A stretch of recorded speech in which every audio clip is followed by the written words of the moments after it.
Bago tayo magsimula, pwede bang pahingi ng like at mag-subscribe ka na din sa ating munting channel para ganahan pa ang Kagingo nyo mag-upload araw-araw, at kung mayroon mga maiiksing ads na lumabas sa ating video, huwag nyo na i-skip mga Kagingo, dahil malaking tulong na yan sa ating channel. Tayo na at simulan na natin ang bagong kabanata ng pinakamalakas na assassin na nabuhay muli sa mahinang katawan ng ikatlong Panginoon na si Sorayang.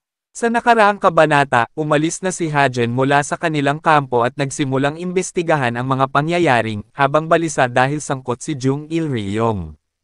Samantala ang delivery squad, na pinamumunuan ni na Juhua at ineskorte ng third squad ni Dongpi, ay sinusubukang hanapin ang mga kalaban na nagnakaw ng kanilang mga kagamitang pinamili para sa nalalapit na Mara Festival. Ngunit nang madatnan nila ang handover point at sira at sunog na ang lugar, desidido silang habulin ang mga magnanakaw habang hinihintay ang reinforcements mula sa pinakamalapit na branch. Samantala, sa kampo ng Righteous Heavenly Alliance, abala ang mga mayembrong nasa ilalim ni Jung Il-ryong sa pag-aayos at paglipat ng mga kagamitan. Ang paligid ay puno ng ingay ng mga nagkakargang tauhan at mga utos mula sa mga pinuno. Habang nagtatrabaho, nagtanong ang isa sa mga miyembro, kailan darating ang First Elder. Sumagot ang kanyang kasamahan, umalis siya at pumunta sa medyo malayong lugar. Baka kalahating araw pa bago siya makarating. Hindi makatiis, nagtanong ulit siya, ganon katagal. Sigurado ka bang ayos lang na umalis siya ng mag-isa? Natanong niya ito dahil sila dapat ang mga escort pero naiwan sila sa kampo. Ngunit tanong lang din ang bumalik sa kanya at walang sagot, alam mo ba kung saan siya nagpunta? Tanong nito. Casual na sagot naman niya, baka tumanggap ulit ng suhol. Malapit tayo sa kampo ng Demon Cult, kaya medyo delikado. Hindi ko rin maintindihan kung bakit siya nagbiyahe ng mag-isa na walang escort. Ngunit pinutol ng isa pang kasama ang usapan at mahigpit na pinagsabihan ang nagtanong, bantayan mo ang sinasabi mo. Bumisita ang First Elder sa puntod ng kanyang ina, yan ang dapat nating sabihin kapag tinanong tayo ng alyansa kung bakit tayo nandito sa Jiangxi. Tandaan mo yan. Dagdag pa niya, lahat tayo nakadepende sa First Elder. Kung magka-problema siya, problema rin natin yun. Kaya wag kang magpapakalat ng kwento na makakasira sa kanya. Tumahimik ang paligid at naghanda na silang bumalik sa trabaho kahit halatang nag-iwan ng agam-agam ang usapan. Nang biglang ang isa sa kanila ay napalingon sa direksyon ng gubat. Hoy! Ano yon? Bigla niyang tanong, habang tila natatakot. Hindi pa tapos ang kanyang tanong nang pinagsabihan siya ng kasama, huwag mong baguhin ang usapan. Naintindihan mo ba yung paalala ko kanina? Ngunit tinuro ng nagtanong ang gubat, hindi, tumingin ka doon. Hindi ba parang may kakaiba sa kakahuyan? Nagdududa man, tumingin ang kanyang kasama. Sa unang tingin, parang wala namang kakaiba. Ang mga puno ay tahimik na sumasayaw sa ihip ng hangin, at tila normal ang lahat. Pero bigla-bigla, nagsimulang magingay ang kalikasan. May malalakas na tunog, na para bang may puwersang nagmumula sa kalaliman ng gubat. At biglang nagtumbahan ang mga puno, para bang binuwal ng isang hindi maipaliwanag na puwersa. Mula sa kakahuyan, isang figure ang mabilis na sumulpot, tila nagliliyab sa bilis, ito ay ang galit na si Hajen. Lumitaw siya na para bang isang bagyong sumasagasa sa kampo. Ang kanyang mga mata ay naglalagablab, at hawak niya ang kanyang espada na kumikislap sa araw. Sa isang iglap, tumalon si Hajen papalapit sa mga tauhan ng Righteous Heavenly Alliance at malakas na hamampas ng espada sa lupa. Ang lakas ng kanyang galaw ay nagdulot ng isang matinding pagsabog na siyang sumaire sa malaking bahagi ng kampo. Ang lupa ay nagkibit, at ang mga bato at troso ay tumalsik sa ere habang sumabog ang enerhiya mula sa hampas ni Hajen. Bumagsak ang mga miyembro ng alyansa, tuliro at takot, walang kalaban-laban. Hindi nila inaasahan ang ganitong biglaan at mapanirang pag-atake mula sa hindi kilalang tao. Ang hangin ay napuno ng alikabok, habang nagkalat ang mga tauhan na agaw buhay na. Sa harapan nila, si Hajen, na tila isang demonyong pumasok sa kanilang kampo, ay may napakatinding aura. Sa ibabaw ng mga nakapatong na mga bangkay, sinakal ni Hajen ang isang tauhan ng Righteous Heavenly Alliance, mahigpit ang kanyang pagkakahawak sa leeg nito habang ang kanyang mga mata ay naglalagablab sa galit. Tumitig siya sa takot na mukha ng kanyang bihag, pinipilit na paaminin kung saan nagtungo ang First Elder. Nasaan siya? Sabihin mo na. Inis na tanong niya. Narinig ko lang na bumisita siya sa puntod ng kanyang ina, tugon ng tauhan, nanginginig ang boses dahil sa takot. Ngunit hindi ito nakapagpigil kay Hadrian. Tumindig ang kanyang mga balahibo sa galit, tigilan mo na ang pagsisinungaling. Papatayin kita kapag di mo sinabi ang totoo. Ang mga salitang ito ay tila nagdadala ng mas matinding takot sa loob ng tauhan, ngunit sa kabila ng panganib, pinanindigan nito ang kanyang sagot. Umuubo ang lalaki sa ilalim ng mahigpit na pagkakasakal, ngunit hindi siya bumigay. Nang makita ang tibay ng kanyang kausap, binitiwan na ni Hadrian ang kanyang pagkakahawak, nag-iisip habang bumabalik ang kanyang galit. Sa kanyang isip, bakit iiwan ng First Elder ang lahat ng escorts niya rito? Kainahinala ito. Mabilis na tumaas ang pulso ni Hadrian, at nag-umpisa ang kanyang kamay na manginig habang hawak ang kanyang espada. Sa kabila ng takot sa paligid, nangingibabaw muli ang galit mula sa kanyang puso. Sa loob ng kanyang isipan, nag-umpisa na namang maglaro ang mga alaala ng sakit at pang-aapi na kanyang naranasan. Naisip niya ang mga pagkakataon kung saan siya ay naghirap sa kamay nito, lalo na ang pagkakaputol ng kanyang kanang paa na gawa ni Jung Il-ryong. Sa paggunita sa sakit na iyon, nagngingit-ngit ang kanyang mga ngipin. Ang galit ay nagdala sa kanya sa isang desisyon. Bulong niya sa sarili, nandito na lang din naman ako, susulitin ko na ang pagkakataong ito. Hahanapin ko siya at papatayin bago ako umalis. Maputol ko man lang ang kanang paa niya. Iniisip ko pa lang ang taong yun, nararamdaman ko na ang kirot sa aking kanang paa na pinutol niya sa nakaraang buhay ko. Nanginig na rin ang buo niyang katawan dahil sa matinding galit na ito. Sa sandaling iyon, nagdesisyon na si Hadrian na gumanti kay Jung Il-ryong. Naantala ang una niyang plano na tumakas dahil nang ibabaw ang pagnanais na makakuha ng hustisya para sa mga sugat na kanyang natamo mula sa malagim niyang nakaraan. Kaya't hindi na siya nag-atubiling umalis sa lugar, ang kanyang isipan ay puno ng galit at determinasyon. Habang papalayo siya, muling umalangaw-ngaw ang mga salita sa kanyang isipan, hintayin mo ako, hayop ka. Papatayin kita. Handa na siyang ipaglaban ang kanyang sarili at wakasan ang buhay ng taong. Habang tumatakbo siya sa gubat, ang mga anino ng mga puno ay tila nagiging mga kaaway, ngunit hindi siya natatakot. Ang kanyang pagtuon ay nakatuon lamang sa isang tao, Jung Il-ryong. At sa kanyang puso, alam niyang hindi niya matatakasan ang galit na nag-aalab sa kanya, at siya ay magiging instrumento ng kanyang sariling paghihiganti.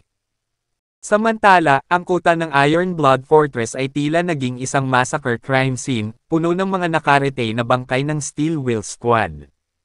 Ang mga halimaw na lobo ay masayang pinagpipiestahan ang mga bangkay ng walang kalaban-lab ang tauhan, at umaago sa kanilang mga pangil ang dugo. Sa itaas ng kuta, magkasama na sina Yul Liang at ang First Elder na si Jung Il-ryong.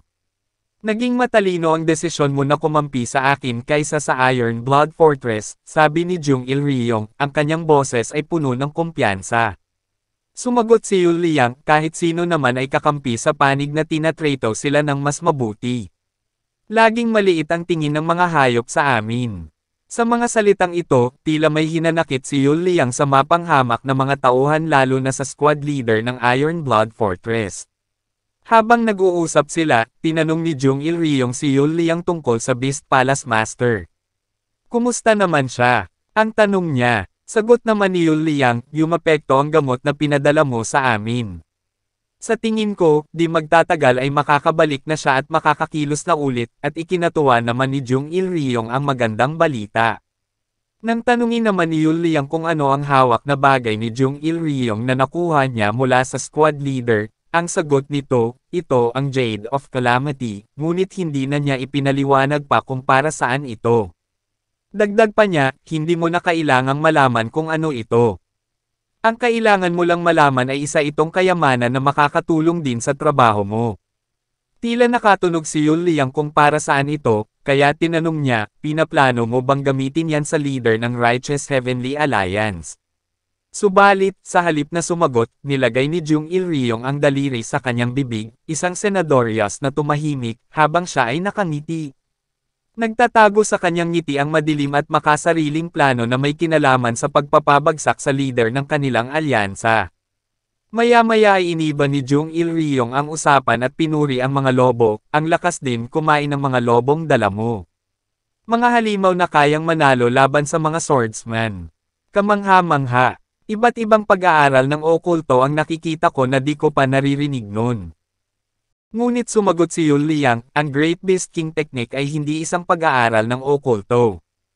Tinuturuan nito ang mga halimaw at hayop kung paano mag-internalize ng kapangyarihan gaya ng mga tao. Gamit ang Great Beast King Technique, sa pamamagitan ng senadorios ng kanyang kamay, naintindihan ng mga lobo ang anumang iutos niya tulad ng pagpila ng maayos. Tinawag ni Yul Liang ang lupon ng mga lobo na Blood Wolf Squad, na bagay naman sa kanila dahil sa kulay dugo nilang mga balahibo at pagkauhaw sa dugo ng tao. Dagdag pa niya, sila ay konektado sa espiritu at upper energy core, kaya naiintindihan nila kahit mga pinakadetalyadong utos. Sabi naman ni Jung Il-ryong, matagal na akong curious kung paano ito naging posible, simula noong marinig ko na nakikipagtrabaho ka sa mga halimaw. Nakakamangha talaga ito. Sa kabila ng kanyang mga salita, may naglalaro sa isip ni Jung Il-ryong na isang mas madilim na layunin. Paano ko sila magagamit para sa aking sariling kapakinabangan? Nag-iisip siya, pinaplano ang mga hakbang na magdadala sa kanya sa isang mas mataas na posisyon sa Righteous Heavenly Alliance. Ang kanyang mga mata ay naglalagablab sa ambisyon, ang hangering maagaw ang liderato sa pamamagitan ng pakikipag-alyansa sa mga halimaw na ito. Sa kanyang isip, ang Blood Wolf Squad ay hindi lamang mga sundalo kundi mga pawn sa kanyang matalino at masalimuot na laro ng kapangyarihan. Naputol ang kanilang pag-uusap nang biglang yumalulong ang leader ng Blood Wolf Squad, tila nagising ang buong kakahuyan sa lakas ng alulong nito. Mabilis na napansin ni Jung Il-ryong ang pag-aalala sa mga mata ni Yul Liang. Nang tinanong niya kung bakit nag-ingay ang leader ng mga lobo, inilahad ni Yul Liang na tila may naamoy itong mga miyembro ng Demon Cult sa di kalayuan. Ang mga miyembro ng Blood Wolf Squad ay nagsimulang maging alerto, ang kanilang pakiramdam ay lumakas, handa para sa mga bagong makakalaban. Tinanong ni Jung Il-ryong kung ilan ang mga miyembrong na-detect nila ngunit sabi ni Yul Liang, hindi pa nila matukoy kung gaano karami ang mga paparating, ngunit ayon sa tansya niya, tinatayang abot sa 100 ang bilang nito. Bagaman marami ang bilang na ito, tila hindi nasindak si Yul Liang, patunay na kumpiyansa siya sa lakas ng mga lobo. Napatingin naman si Jung Il-ryong sa gilid ng kanyang mata, at ngumisi sa masamang planong naisip. Isang tanong ang lumabas sa kanyang bibig, nakatikim na ba sila ng dugo ng mga miyembro ng Demon Cult? Sumagot naman ni Yul Liang, oo, inambush namin sila kanina malapit lang dito. May mga nakatakas pero hindi na masama ang tanghalian. Sa isip ni Jung Il-ryong, hindi na siya nagulat na nasa labas ang mga miyembro ng Demon Cult dahil sa papalapit na Mara Festival, tiyak na namili sila ng mga kagamitan. Ngunit dahil dito, nakita niyang isang pagkakataon ito upang panoorin ng personal ang Blood Wolf Squad sa isang labanan. Tanong ni Jung Il-ryong, ang kanyang mga mata ay nagliliyab sa ambisyon, kumusta naman ang kakayahan nila kumpara sa Blood Wolf Squad? Tugon naman ni Yul Liang, marami sila, at may mga ilang malalakas din mula sa kanila. Ang pag-asa na masubukan ang lakas ng kanyang mga alaga at magpakitang gilas ay umusbong din sa kanyang isipan.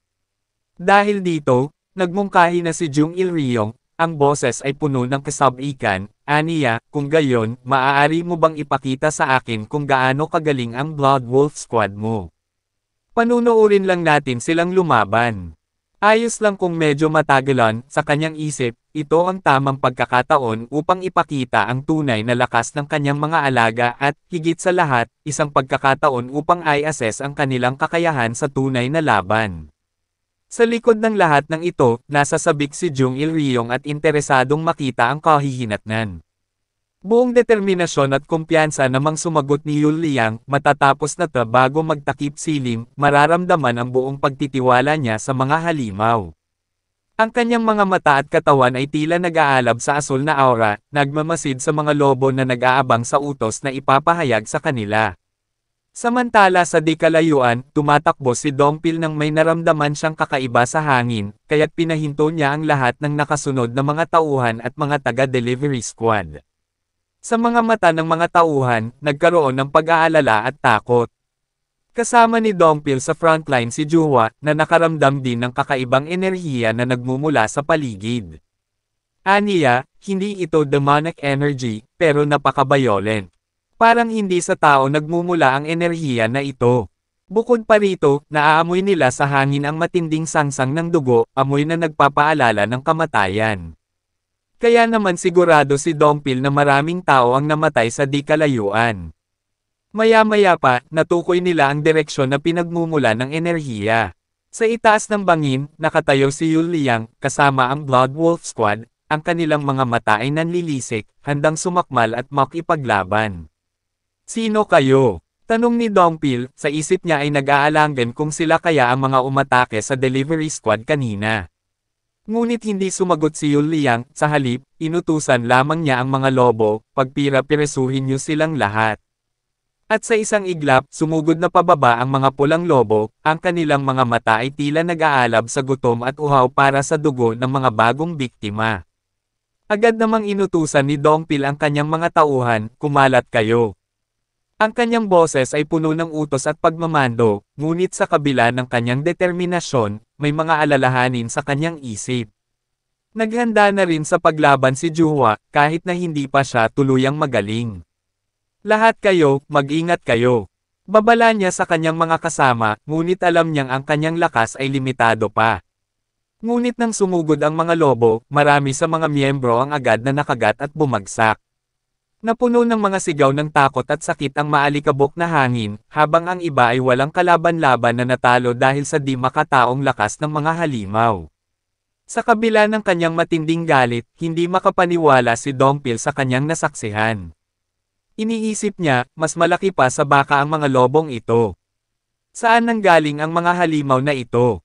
Nagsimula siyang kumilos, ang kanyang espada ay hawak ng mahigpit sa kanyang kamay. Subalit, nang subukan niyang hiwain ang isang lobo, nagulat siya dahil ang balat nito ay tila bakal. Alam niyang kayang-kaya niyang hiwain ang malalaking bato gamit lamang ang kanyang inner energy, pero nang gamitin niya ito sa lobo, nasugatan lang mga ito, parang dumaplis lamang ang kanyang espada sa katawan ng halimaw.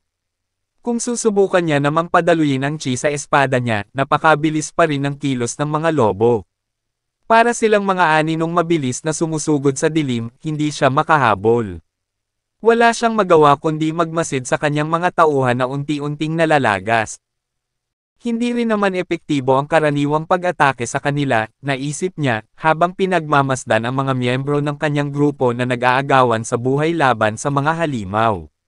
Sa bawat atake ng mga lobo, mas lalong lumilitaw ang hirap at panghihina sa kanilang mga katawan. Lumaganap ang takot sa puso ng mga tauhan at kahit malalakas silang martial artists, hindi lahat ay handa para sa ganitong uri ng ambush attack. Nang mga sandaling iyon, ang kanyang isip ay puno ng pag-aalala, ngunit kailangan niyang makaisip agad ng estratehiya upang makaalis sila sa malagim na sitwasyong ito bago pa sila malagas. Mula sa itaas ng bangin, patuloy ang pag-ulan ng mga sigaw, tila walang katapusan ang bilang ng mga lobo. Kahit tila walang pag-asa, ang hangarin ni Dongpil na lumaban ay mas lalo pang naging matatag. Ang kanyang mga kasamahan ay umaasa na sa likod ng kalunos-lunos na sitwasyon, hanggat nakatayo ang mga pinuno ay walang dahilan upang sumuko. Maya-maya, narinig ni Dongpil ang sigaw ni Juhwa, ikatlong pinuno, umatras ka muna. Agad na sumunod si Dongpil at nakita niyang sumugod si Juhwa. Moonlight Demonic Arts. Ang sigaw nito, at isang malamig na enerhiya ang bumalot sa paligid. Ang lobo na kaharap ni Dongpil ay biglaang naparalisa, tila nagyelo sa kinatatayuan nito. Di maiwasang mag-alala si Dongpil dahil sa kalagayan ni Juhwa, subalit na natiling kalmado si Juhwa at walang planong tumigil. Nagpatuloy siya sa pagbibigay ng utos. Delivery Squad, manatili kayo sa loob para hindi kayo makasagabal sa mga Guardian Court members. Sa gitna ng tensyon, bumaling si Juhwa kay Dongpil at seryosong sinabi, hindi patas itong laban para sa atin. Mas makakabuting mag-retreat sa ngayon. Tumango si Dongpil, sumasang-ayon sa kanyang sinabi. Aniya, hindi ito mga normal na lobo, ang bawat kilos ng mga ito ay banta sa kanilang buhay. Alam niyang wala silang sapat na oras o lakas upang mapigilan ang mga halimaw na ito. Isa pa ang misyon ng Guardian Court ay ligtas na ihatid pauwi ang mga delivery squad at iwasan ang labanan hanggat maaari. Nakaisip ng estratehiya si Dongpil. Agad niyang pinag-utos, paprotektahan ng Guardian Court ang delivery squad sa mga lobo. Third Squad, Spinning Formation. Sa isang mabilis na galaw, pumorma ng dalawang bilog ang mga miyembro ng Third Squad, habang ang mga taga-delivery squad ay itinago nila sa likuran. Sa isang iglap, nagsimula silang umikot ng sobrang bilis, tila mga aninong naglalaho sa hangin. Layunin ng kanilang galaw na lituhin ang mga lobo, hanggang sa mahilo sila upang mapigilan silang makapasok sa loob ng formation at maabot ang delivery squad. Samantala, sa itaas ng bangin, nanunood si Jung Il-ryong at Yul Liang habang ang laban sa ibaba ay nagiging mas madyugo. Sa kalmadong boses, nagkomento si Jung Il-ryong, "Oho, interesante yan ah." Kahit mukhang wala pa siyang maraming karanasan sa pakikipaglaban, nakapag-set up agad siya ng defense formation. Ginamit niya ang mga katangian ng formation para sa advantage niya upang makaatake sa mga lobo pa isa-isa. Habang pinag-aaralan ang sitwasyon, patuloy ang pag-usisa ni Jung Il-ryong. Magiging ayos lang kaya ang Blood Wolf Squad. Alam ko na makakaantala lang ng kaunting panahon ang formation na ito, pero hindi pa rin makakalapit ang mga lobo, dagdag niya, tila iniisip ang mga susunod na mangyayari. Subalit kampanteng sagot ni Yul Liang, ayos lang. Kaya nilang sirain ang isang amateur na formation na ganyan. Hindi nila alam kung gaano kabanggas ang Blood Wolf Squad. Nag-isip si Jung Il-ryong, ngunit may halong pagkamangha ang kanyang tono nang tanungin niya, gaano kaya sila tatagal laban sa mga lobo. Ang tanong na iyon ay tila isang pagsubok sa kakayahan ng kanilang kalaban, at hindi niya maiwasang maghintay kung paano matatapos ang labanan sa pagitan ng dalawang puwersa. Habang patuloy ang mainit na labanan sa pagitan ng Guardian Court at ng mga mabangis na lobo ng Blood Wolf Squad, dahan-dahang nalalagay sa panganib ang mga tauhan ni Dongpil. Ang spinning formation ay unti-unting nagkakaroon ng mga butas habang ang mga lobo ay walang tigil sa pagsalakay, ang bawat pag-atake nila ay mas brutal at mabilis kaysa sa una. Kahit na nagtatagumpay si Juhwa sa pagpapabagal ng ilan sa kanila gamit ang Moonlight Demonic Arts, nagiging malinaw na hindi sila makatatagal. Sa kabila ng tensyong bumabalot sa lugar ng labanan, si Hajen naman ay buong bilis na kumikilos. Sa gitna ng masukal na gubat, nagmamadali siyang tumatakbo, hindi alintana ang mga sanga at dahon na humahampas sa kanyang mukha. Sa bawat hakbang, lalong tumitindi ang kanyang determinasyon dahil natukoy na niya ang lokasyon ni Jung Il-ryong. Alam niyang ito na ang pagkakataon upang harapin ang matagal ng kalaban at tapusin ang kanyang paghihiganti. Habang nasusukol sina Dongpil at Juhwa sa isang labanan na tila wala ng katapusan, ano ang magiging papel ni Hajen sa kanilang misyon? Makakaabot kaya siya sa takdang oras bago mapahamak ang kanyang kaibigan? Ano ang mangyayari sa paghaharap ni Hajen at Jung Il-ryong? Abangan ang mga tumitinding eksena sa susunod na kabanata.